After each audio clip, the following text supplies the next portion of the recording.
Welcome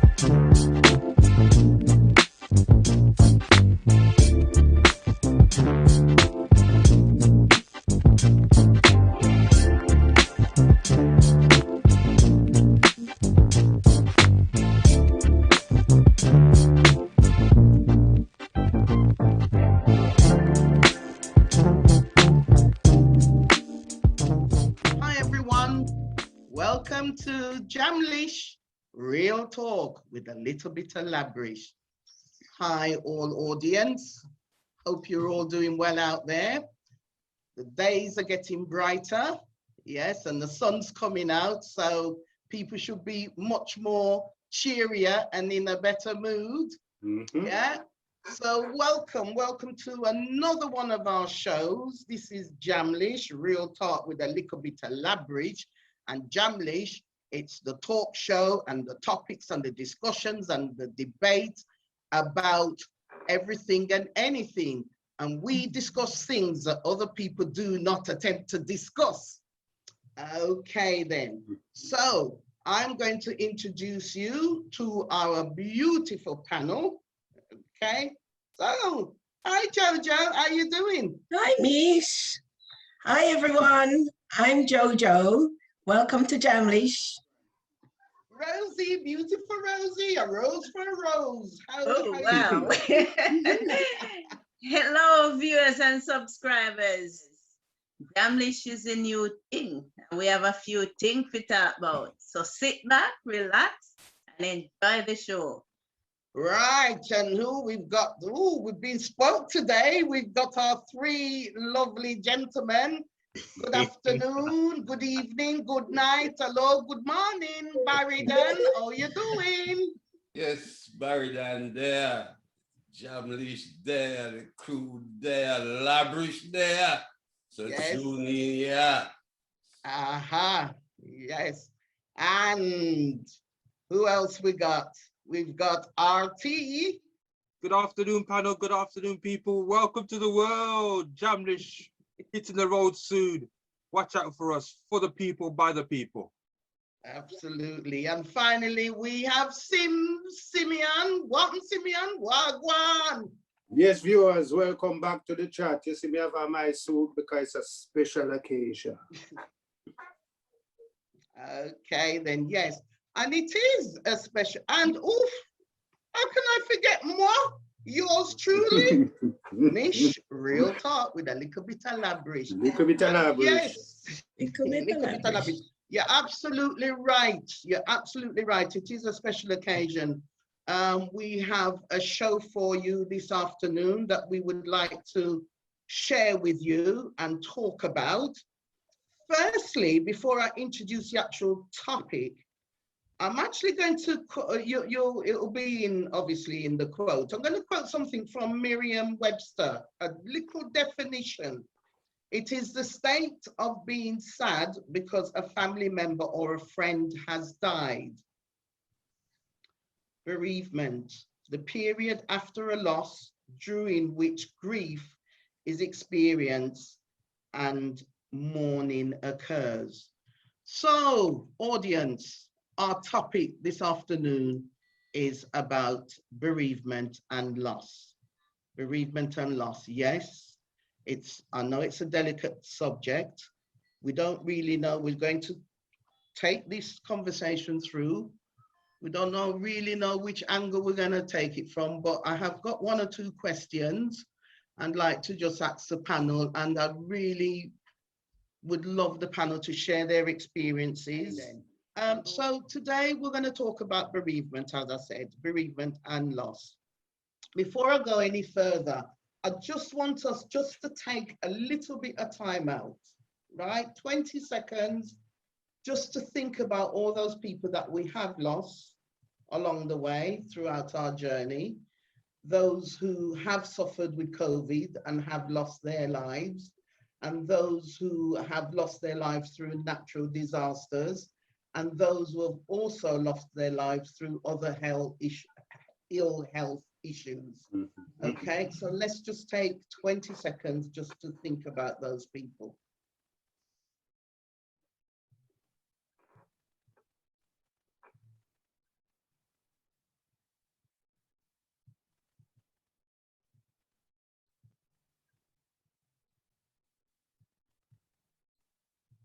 Okay.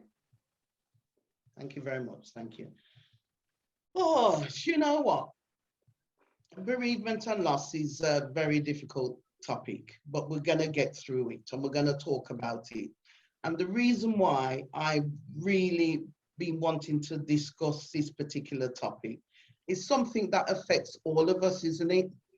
It affects all of us in one way or the other. We've all experienced bereavement and loss in some way, shape, or form.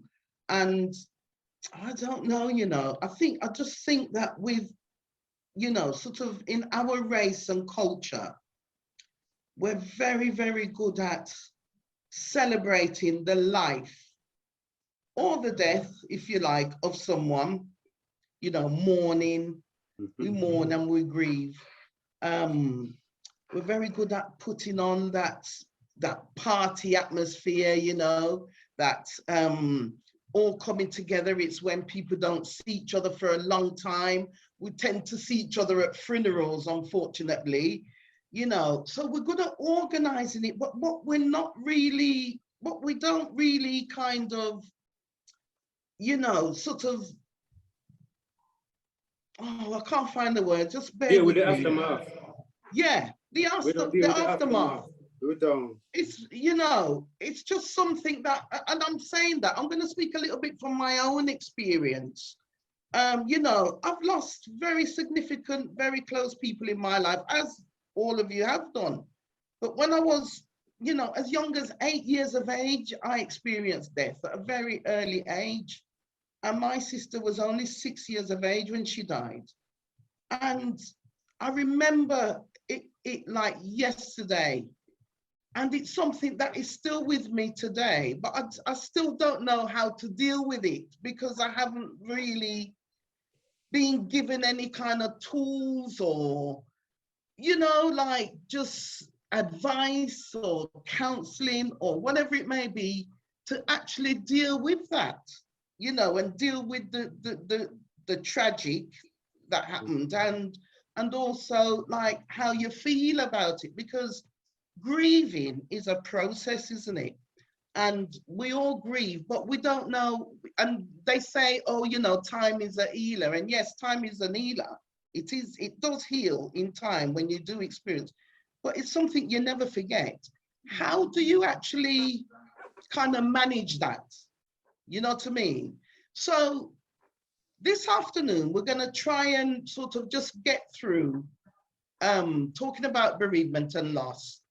And I'm going to sort of just let's just have a conversation about bereavement and loss. Okay, Simeon. Bereavement and loss. Okay, yeah. No. Just give me your sort of definition and. Your definition?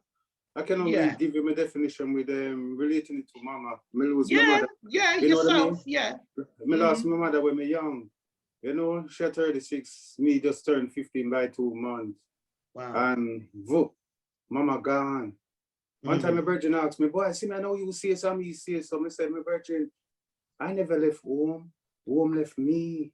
Home left me. I didn't know what it like to leave home, Cause mama, she was mama and papa in a one, rolling a one. And then she gone.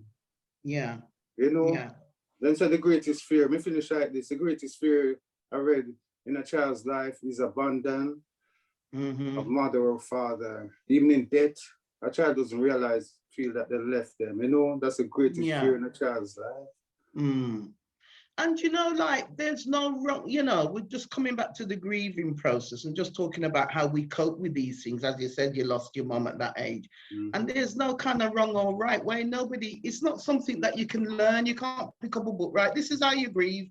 This is what you do. In a year's time, this is what happens, blah, blah, blah. It's not something that you can even anticipate. So Rosie, like, have you lost anyone close or significantly close to yourself? Yes, the first person that I lost close, that my sister, I was 34. Okay. And before that, it's just seeing people dying around me, like neighbors or friends or so. Yeah. The closest person was my sister. And that was a shock because she was ill. Her life was taken from her. Like, I mean, somebody murdered her. And that that was awful. Yeah. And I cried. I couldn't eat. I couldn't sleep. Yeah. There wasn't any comfort until I actually went home. And then when I saw the grief on my mom's face, my dad's, the rest of siblings, I couldn't cry. Yeah. Somebody had to be strong. They were broken. Yeah. Okay. And I was the one that was strong. So when I came back to this country, that's when I was broken. And no one knew. There wasn't anybody to comfort me.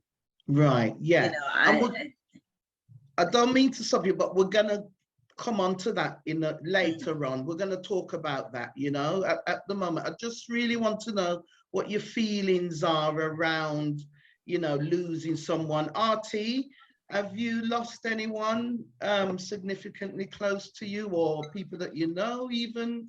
You know? I mean, for me, I'm quite fortunate in terms of my parents are still alive. Yeah. My aunt died a year ago, late March. So we just celebrated a year, and we've still not been able to, you know, put the headstone on her grave. Right. We can visit her and change the flowers itself. But having like family over, brothers and sisters in America and Canada, they've not been able to come. Go through the grieving process as well. So I'm still kind of not put that in a way to bed and such to celebrate her life and go through having the actual funeral, the funeral process, but there's no headstone on the grave, and other family members haven't been able to come over to, you know, pay their respect as well. So that's my aunt. So yeah. So that kind of worsens the grieving process, doesn't it? Because you can't get together. There's no communication. There's no contact, sort of thing. Yeah. Thanks for that. I'm going to come on to Barrydon. Barrydon, have you, well, I do know that you've had a loss, and only say what you want to say. Well, I lost 3 important people in my life. I lost my mom. I lost my granddaughter, 10 years old. Well, I lost my best friend first, then my daughter, just over a year, my granddaughter, and I'm still grieving. Yes. It's still fresh. Yes. But like you said, you mentioned time. I think time is the greatest healer. No matter who you go to or who you see, or there's no manual and teaching you how to grieve. Yes, there's a manual that says that everybody grieves in their own way. Yeah. And I might be running around looking happy and all that, but down I'm still grieving. I can't even look at her picture sometimes. Yeah. Okay. Yeah. Yeah, it's hard, isn't it? You know, can't put a time in it, can you? And some people might take it a short time. Some people might take a long time, and that's up to that individual, isn't it? Yeah? No right or wrong way, Artie. There's just no right or wrong way. And, you know, some people feel guilty for getting on with their life, if you like.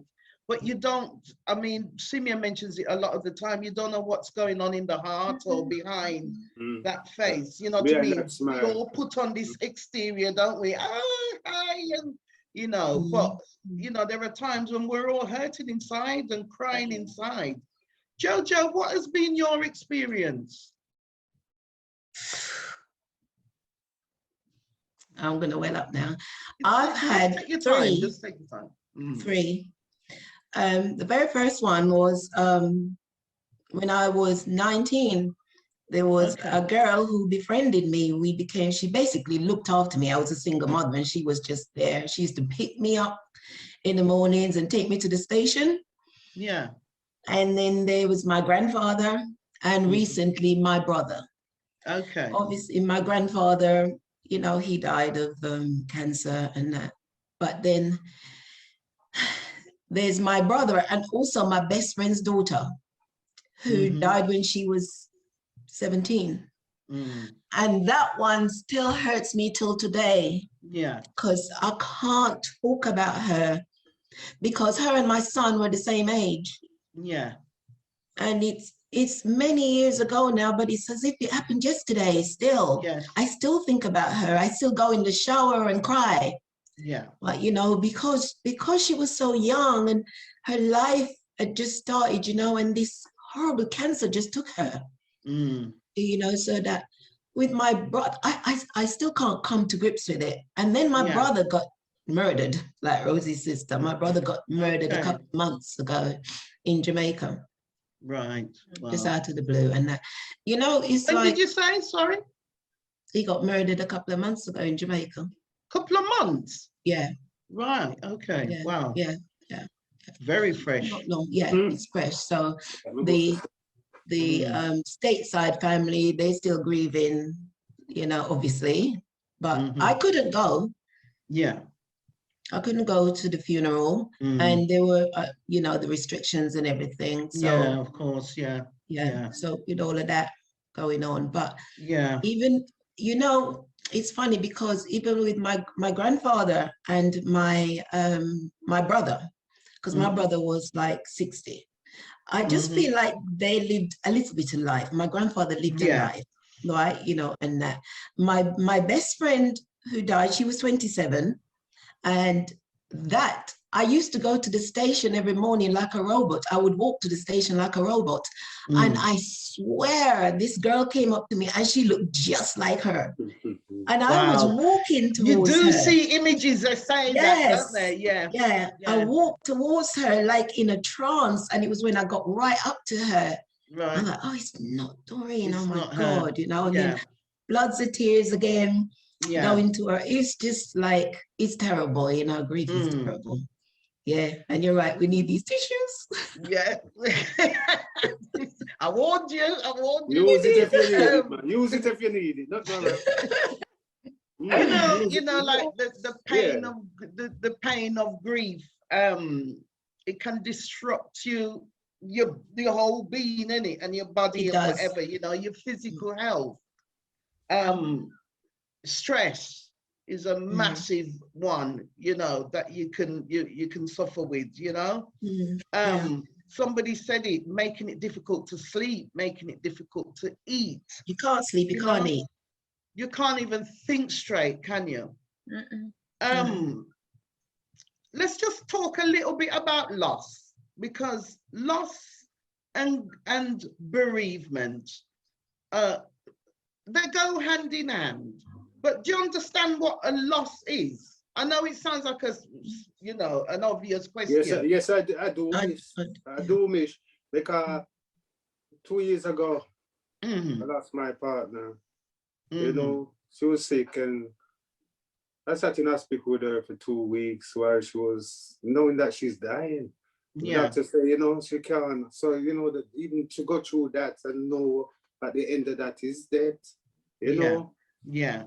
I'm sat through that. But at the same time, from my mama, from that time until now, we understand that. You see, when somebody close to you dies, piece of you die too. Of course it does. You see, the closer they miss to you, the bigger the piece. When mama dies, a big piece at gone, you know. Oh my gosh. You know, you can imagine. So in knowing that, and in knowing too that when you cry at a funeral, who you cry for? Believe it or not, yourself. People say them are crying for them not hear you. You're crying for yourself. That's how you feel. Say them gone. That's how you feel that them gone. Absolutely. And again, loss is part of the grieving process. But do you realize that even things such as like a breakup in a relationship, that could be quite a massive loss. You know, things like even as much as like losing a dog or a cat that you're very close to. I was going to say, people, what we could say is as personal to us as family members, some people treat their animals as family members as well. That's their family member. It's just as important to that person. Yeah, definitely. But me say, because it's like Mish, respect what you just said, Rich. It's like what Mish said, because some woman left them in a man. And as I said, that loss is like, oh, me I go survive. And told man who survived. Yeah. I'm mad over it, man. Yeah. Because it is that same, as you say, it's a loss. Yeah. There's loss and there's loss. Now, yeah. I could go and walking down the road and lose £1 or £5 or something like that. And I could backtrack and go pick that £1 or the £5 up. Yeah.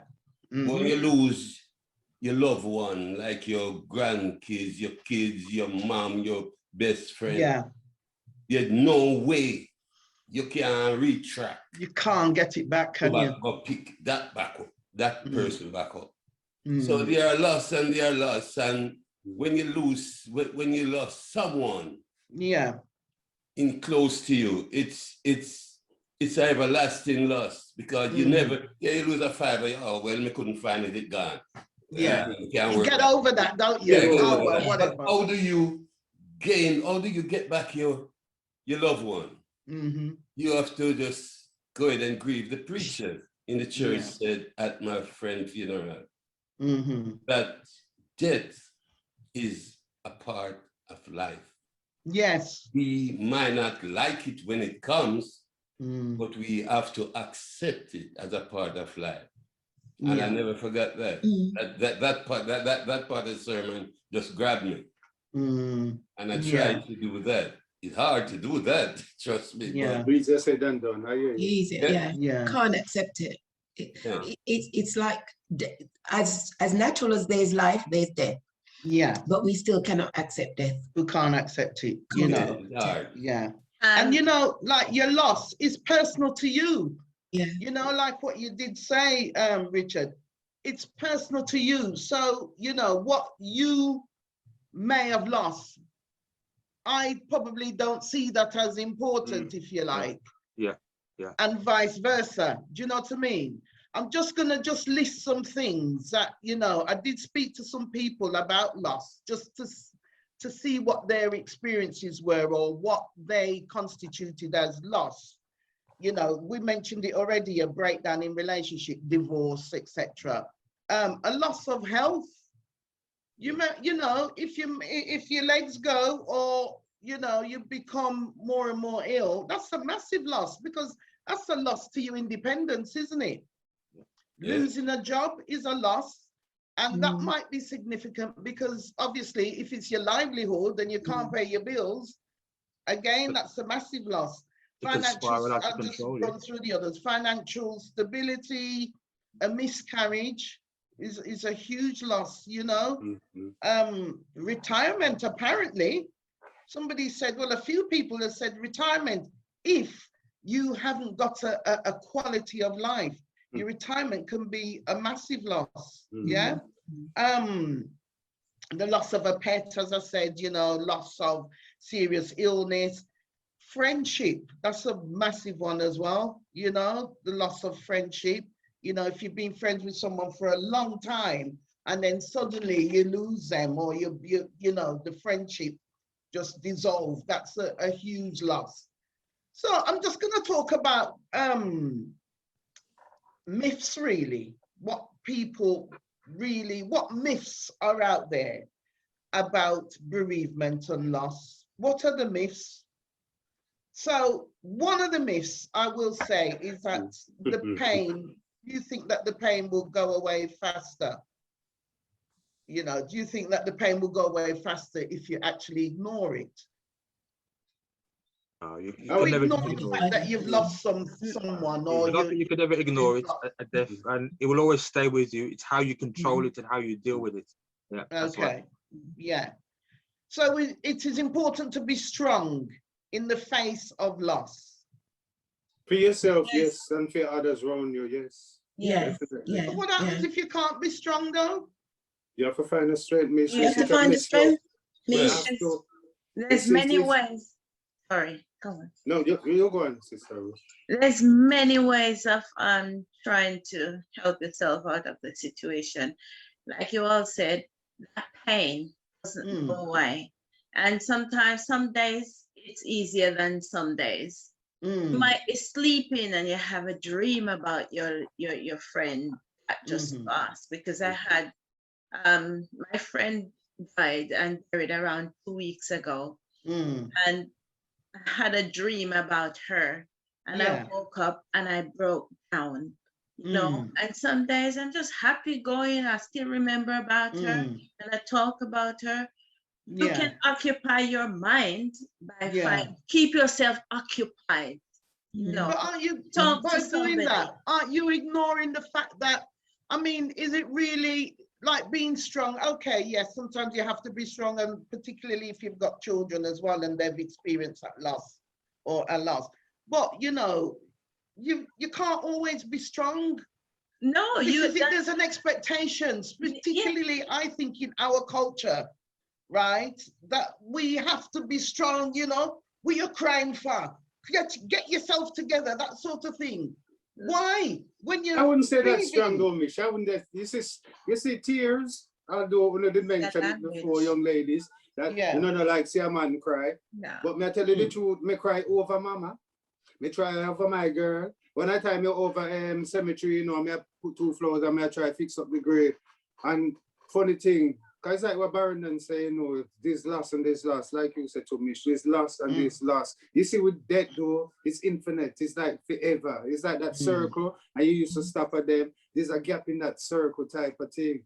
I mean, over the cemetery, and we did attend to the grave, and my brethren, Mrs. who him lost him son too. He gets killed tragically at Manchester. And it's like, she said, oh, Simeon, I miss a warm, sis. And she attend to her grave, and she looked at me and she said something. She said, some people say that time heals. Yeah. And she said she not like that. She said she not like that because that's like saying them never exist. You know? Because trust me, me still a cry for mama. Yeah, but when we say time heals, it's not, in my opinion, it's not like you're gonna forget about your mom and then move on with your life. That's right. Yeah, yeah. To me, when I lose someone, for the first, it's really hard. I can't eat, like I said before, I can't sleep, can't do anything. I'm just crying. But over time, you still miss them and the pain is there, but you can't, but you can't forget them. You can't. No. You can't. The pain. Sometimes you talk about the good times that you had with them. Yes. And that even makes it better. Yeah. I was gonna say I draw on the good times, the funny times. And I find myself talking to them, but you know, and say, you know, I might probably sound mad sometimes, but I'm saying, oh, remember when Doreen did this and that, you know, and it was hilarious because she was a funny person. And that's how I deal with it.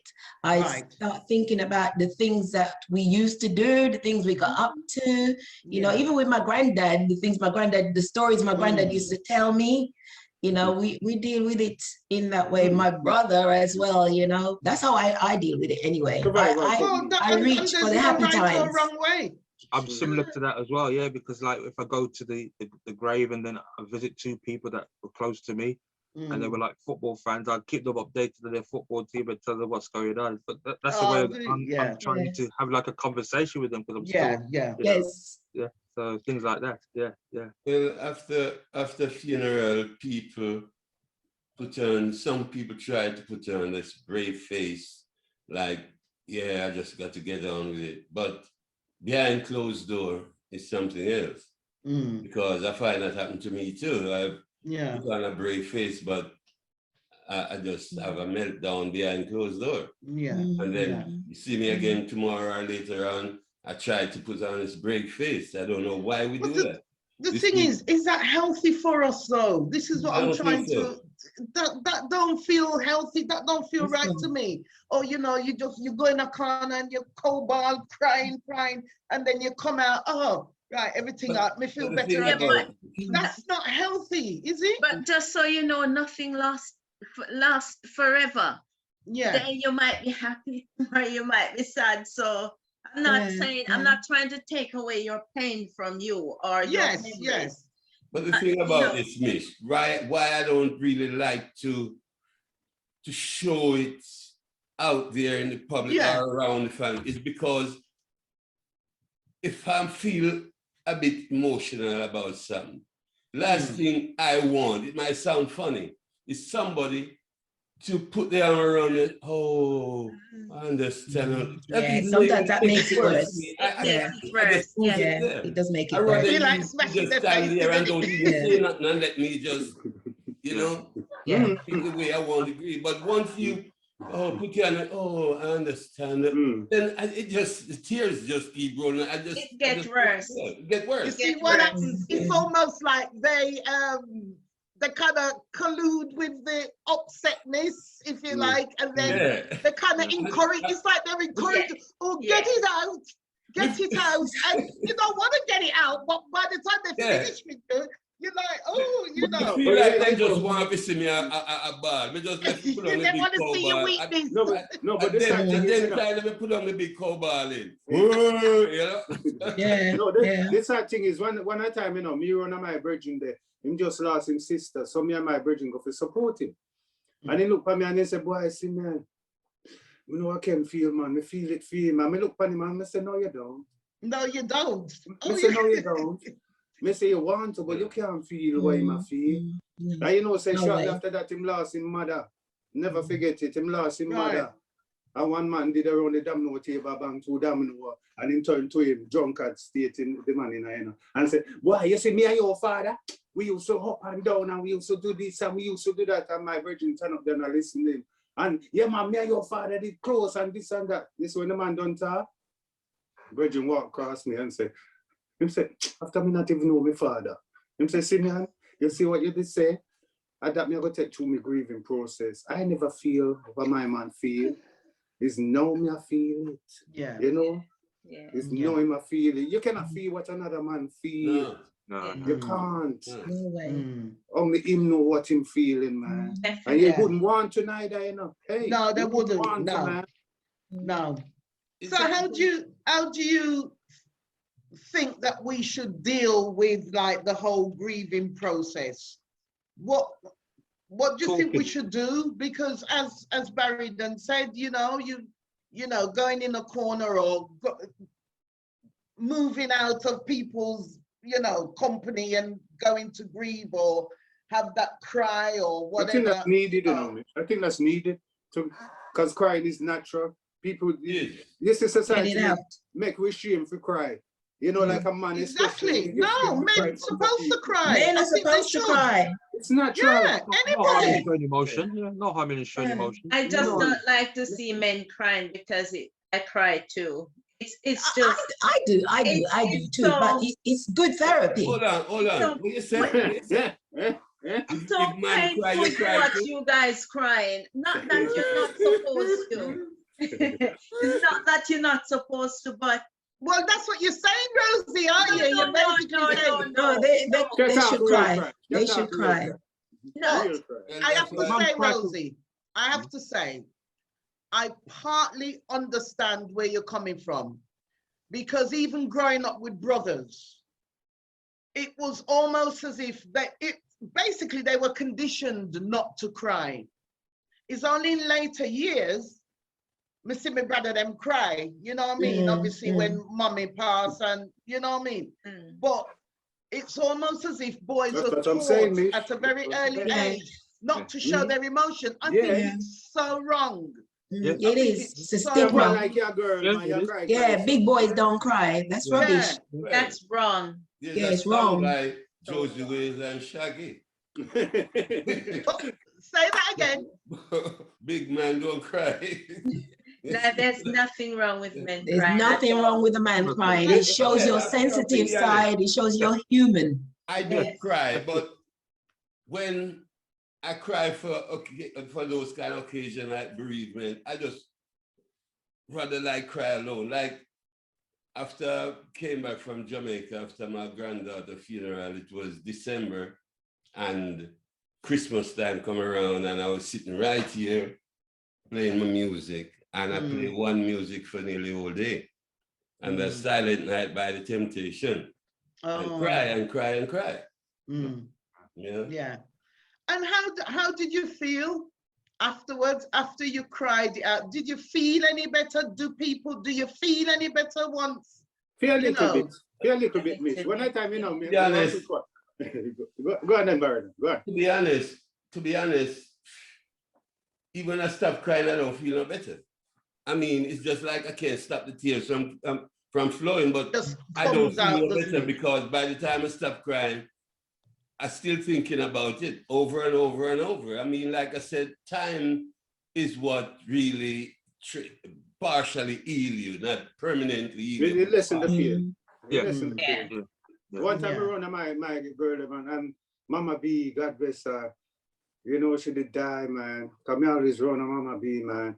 I mean, I remember when I say at the funeral, right at the end, I said, boy, if only RIP meant return if possible. And I said, the whole audience say, clap me, man. So anyway, me one of my girl, they dip on laptop, and it's like everything just come down upon me, you know, man. Yeah. And I start crying, man. I couldn't hold back the tears, man. I feel it, man. I start crying. You my girl now, to our daughter. You know, see Simeon not cry. Go give me up. Then our daughter feel me up. It's the same thing on the type of talk. Some people don't know if to deal with it, you know, man. Yeah. Some people don't know if to deal with it. I think even just talking about this and even just, you know, like the men actually saying that there's absolutely nothing wrong in crying and, you know, you should show your emotions and that. I hope that you do take some kind of comfort with this because, you know, it's okay to cry. It's okay to grieve. Grieving doesn't happen in a year's time or 2 years or whatever. It might be something that happens and carry on for the rest of your life. Now, if that is the case, and that is the case for a lot of people, you know, I've got some questions for you, and I want to find these answers to the questions out myself. Explain the question. But one of the questions that I'm going to go through them in terms of, you know, knowledge and culture, you know, bearing in mind that, you know, we're Caribbean, and we do celebrate and, you know, celebrate life in a particular way.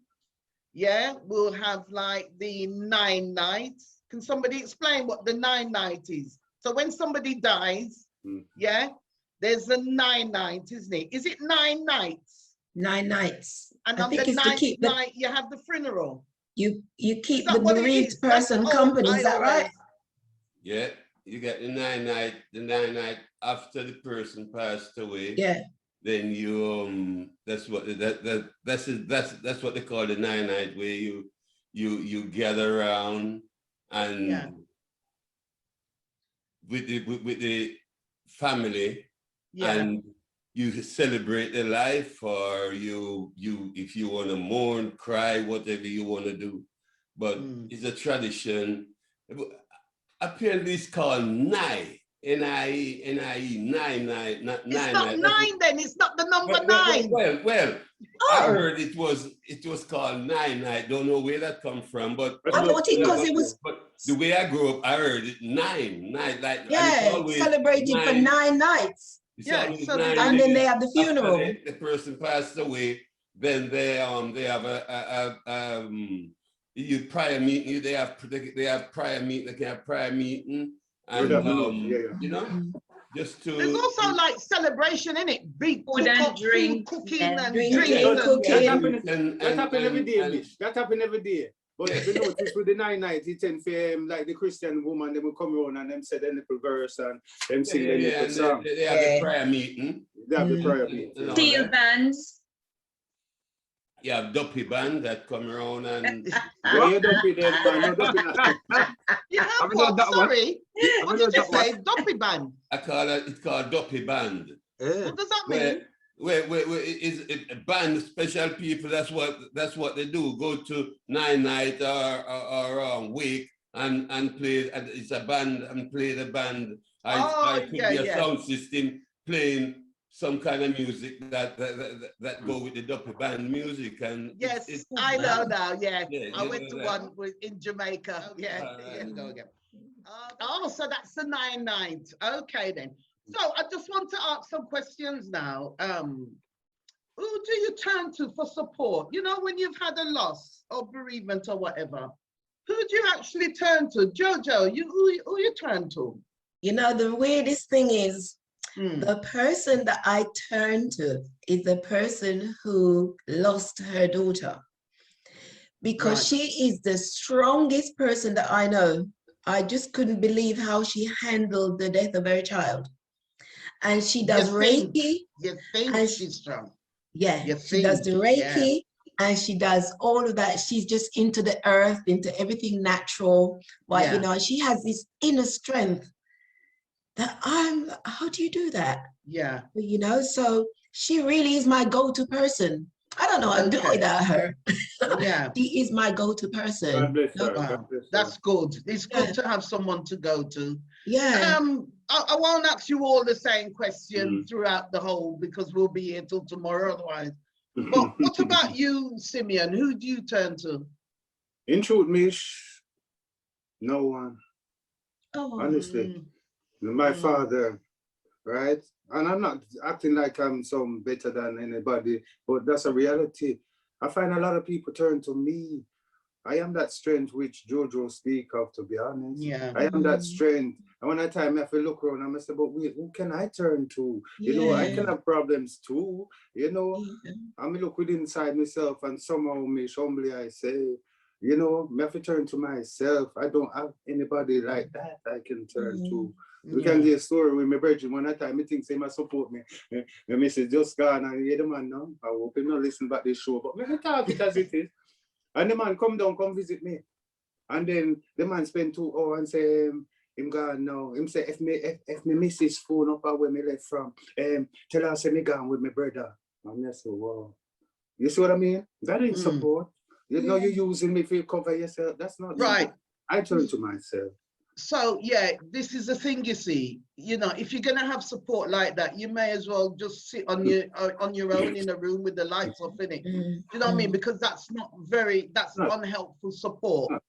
You know, like the other thing I wanted to just touch on is children, your kids, you know, or young people around you. You know, when you've experienced like a bereavement, a death, and you have children, or nieces, nephew, or whatever, how do you manage their grieving process? And I'd explain, my daughter and my son, they lost their dad only a few months ago. And obviously, you know, it's still quite raw. And I noticed that my daughter, she'll put her dad up now and again, you know, like she'll, on the status, the WhatsApp, she'll put a picture of him up there and, you know, etc. and stuff. And, you know, then she'll take it down, then she'll put it up. And I do try and talk to her, you know, about him and stuff, you know, talk about him. But I don't know if I'm doing the right thing. What do I do? You know what I mean? I don't know if I'm actually supporting her, if I I see you got your dad up there, or, you know. Yeah, mention it. Way of dealing with it, isn't it? I don't know what to do. You need to mention it. You need to mention it so she knows that he's still in people's minds. Oh yeah, I do. Yeah, you know, so yes, you're doing right. I don't know if I'm doing the right thing, or if, you know, nobody teaches you, do they? Yeah. How to grieve or how to even support your children. Richard, what are you going to say? Yeah, I think that's a way that she's still connected with her father. And when she's ready to speak to you, she'll speak to you about it, I think. Maybe she just, you know, that's a way that she shows her emotion, how she still thinks about her father now and again. And when she's ready to talk to you, she'll come to you and have a talk to him about him. But you see now, but you see, because she's visually showing me something, like with my son now, you know, He might not say anything, I don't know. I honestly don't know. I remember when he drove back from where he lived, because he lived out of the area, and my son called me because he'd just seen him, and he was crying his eyes out, you know, and saying, "Oh, you should have seen," you know, really, really upset. I mean, obviously I was there for him and that, but the point that I'm trying to make here is that you're not given any sort of, you know, like sometimes you don't even know how to grieve yourself, let alone having to take that responsibility to, you know, to like ensure that your kids your children are okay. You know, what about yourselves then? Give me some sort of tips if you like. You know, I liken it to raising a child. They didn't come with a manual. No. And so you have to deal with that in the best way that you can. Be compassionate, be there for them. If they want to talk, be there for them. Even if you don't say a word, just sit down there and let them talk. Let them do all the talking, get it all out. But, you know, because again, there was no rule book come down with us. The same way there was no rule book when you had a child. Yeah. You know, so you have to do the very best that you can with it. That's how I think of it. Yeah. So I think also that you have to make yourselves available, let it be known. Don't just sit there and say, okay, if they need me, they'll come to me. Make yourself available. Tell them, I'm here if you need to talk, because I know it's a tough time.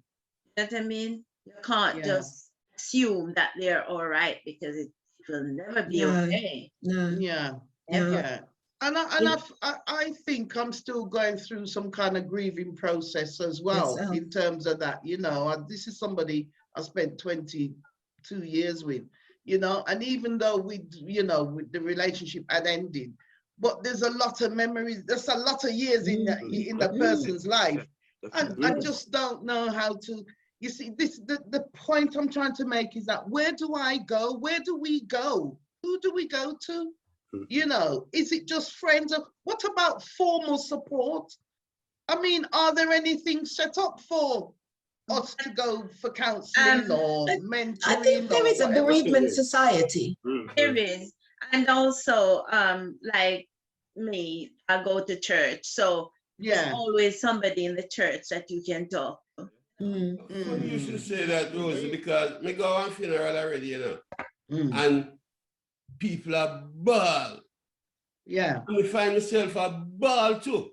Yeah. And then I turn around to somebody and ask, how dead?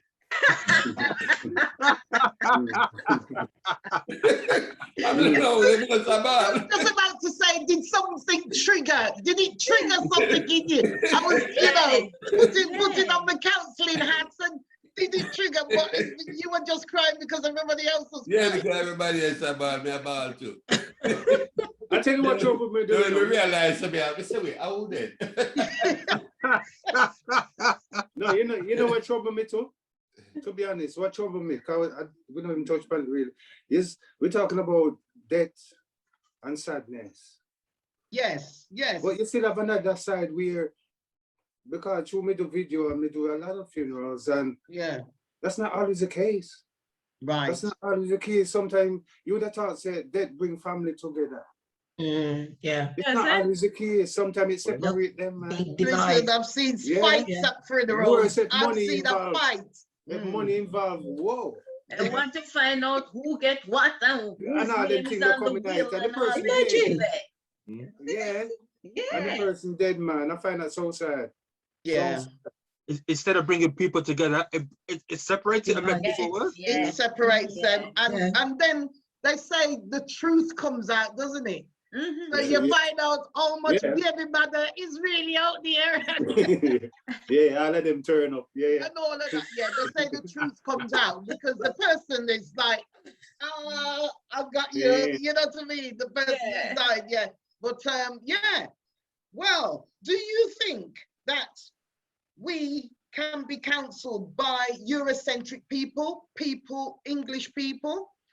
Do you think that the counseling procedures and the counseling, I don't know what the word is, but the process of counseling, do you think that it should be like for like? Do you think that I'd probably be better off being counseled by a black woman because I'm a black woman? I would rather walk in an office or a building to go see a counselor, and when I walk in there, she's a Jamaican or from Jamaican background, even if she's born here in England, because they know our culture. They can ask us questions that we feel comfortable answering, and they can answer questions. If we ask them questions, they can answer it. And they know our culture, how we deal with that. I think that's true. It's more personal. It's kind of more than some little official, somebody that go down that list and tick it off.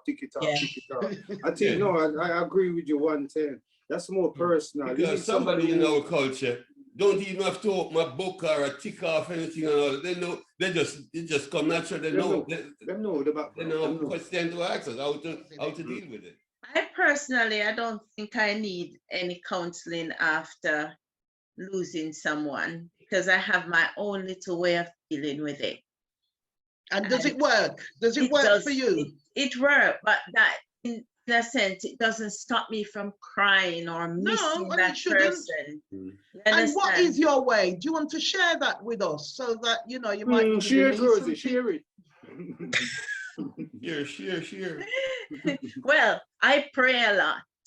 Yeah? Okay. And instead of just sitting down and giving into the crying, I reminisce on the good times that we had. That I keep occupying my mind by doing something that I love to do, you know, things that we used to do together. And it works for me.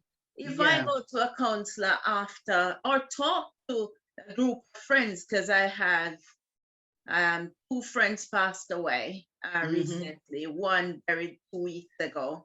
And instead of just suck myself into grief, I talk to friends, people who know her, because we have a WhatsApp group, and I called them up and I said, listen, this is how I feel today, and you know, and then they'll respond to me accordingly. Yeah. So I personally don't need a counselor after anything.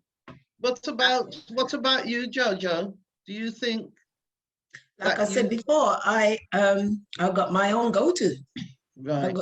I use my go-to, and like Rose, I understand what Rose is saying. You do counsel yourself as well, because you start thinking about the positive things that you did with that person, right? That rather than the things that made you laugh, right? You know, the weird things that they did or whatever, and it's like the whole image is going through your mind. You play back your relationship with them in your mind. Yeah. Right? And there are some times when you're just laughing. Yes, there are some times when you cry. Yeah. Right, you know, but it's like, it's like a self-medication. But is that counseling though? It is a form of counseling. Yeah. It is, yes. It is a counseling because there are many times when I remember my friend by saying some of the things he used to say, like, I would walk up to the garage and he would say, you'd lay down on a car, under a car working, and he said, why, hard life, Barry, man, hard life. And I find myself saying it sometimes when he's getting ready to finish the day, he'd say, why, tomorrow is another day, you know.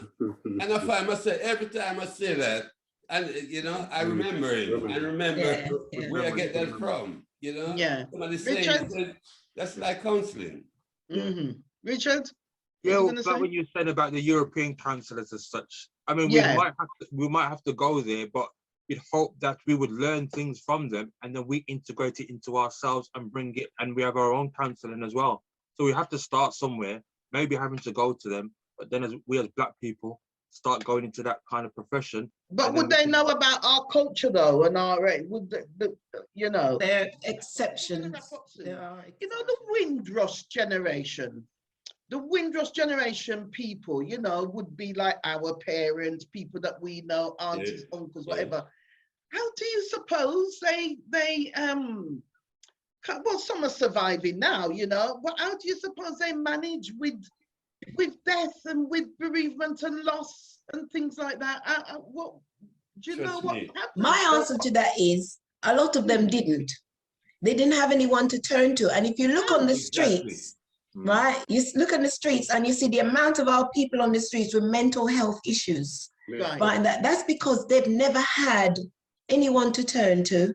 But now you look and say, look at that man, or that woman look mad and walking around, no shoes on their feet and all that, and they escape from the home or something. Yeah, you think, but that person looks like they're this age, and that where's the support?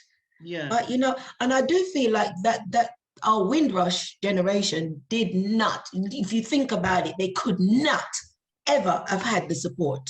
No. Ever. No. They never had it.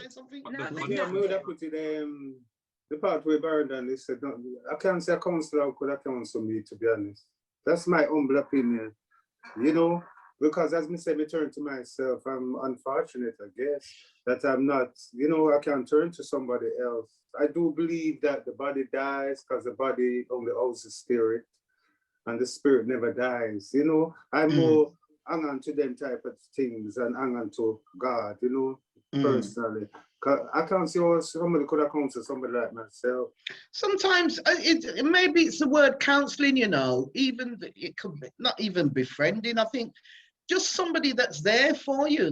Do you know what I mean? That if you've got no friends in your family, because you know when somebody try to coach you into something and you cannot work out, so you might try it.